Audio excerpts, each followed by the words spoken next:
Alright, this is Vlog 5 Part 4. In this one, I'm going to be talking about the hospital. Again, I'm going to be looking at my notes, so please forgive me for any tongue-tied mishaps or, again, anything of that nature.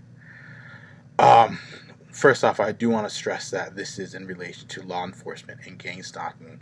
They are trying, I repeat, trying to make you sound crazy and mentally unfit. So, for the majority of all of the time, nearly all the time, I was forced into the hospital. Every time H.O.P.E arrived, the police were called. The police even broke a window trying to get me out forcibly. Again, the whole point is to try and get you on a commitment order. It's all about control. And every time I was forced to stay in the hospital for 2 weeks, at least, but mostly every time was 2 weeks.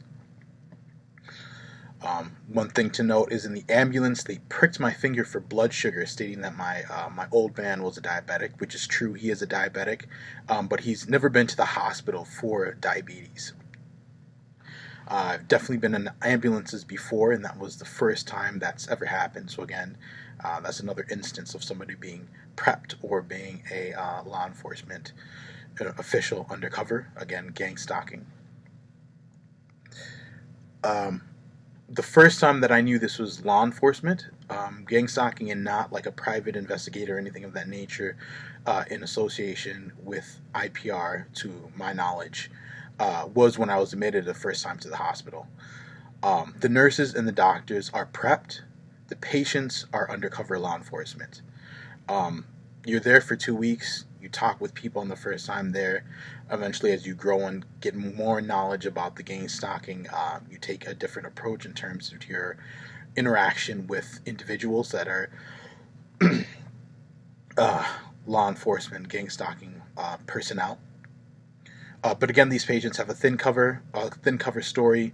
You speak with them. You're again there for 2 weeks. You end up talking about the same thing. And it's the same thing over and over again, the same cover story. It doesn't matter who the patient is. Obviously, they have different cover stories, but it's very, very thin.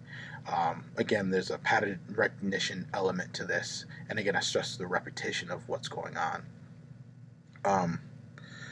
The first several times at the hospital, I wasn't forced on any medication. So I was brought to the mental hospital, but I was never forced any medication for the first several times I was admitted. And if you can believe this, one of the doctors actually admitted that I was being followed when I was speaking with the doctor during a one-on-one kind of consultation there at the hospital. So take that as you will. On the second or third stay at the hospital, I was introduced to a white female undercover patient. Again, going back to the cover story and everything like that, there's also the coded behavior in the speech that is pervasive throughout, which is definitely a telltale sign.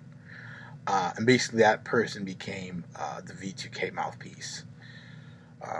And in relation to V2K, I had another V2K incident, again, all gang stalking law enforcement, where I heard werewolves actually coming in and out of the house in this current residence. This was a while back, but again, another V2K incident. And now I'm going to release my medical history. I'm putting this up there because I don't know how long I have, essentially, in relation to everything that's going on. I want to stress that everything listed in the medical history is completely malicious and specious information. Again, it's law enforcement, it's gang stalking. They have complete control of my data. And I've said again and again that I've been hacked, and there's no reason why they would have access to that information in regards to my medical history. That would be a no-brainer. So, this is all going to be listed in the description.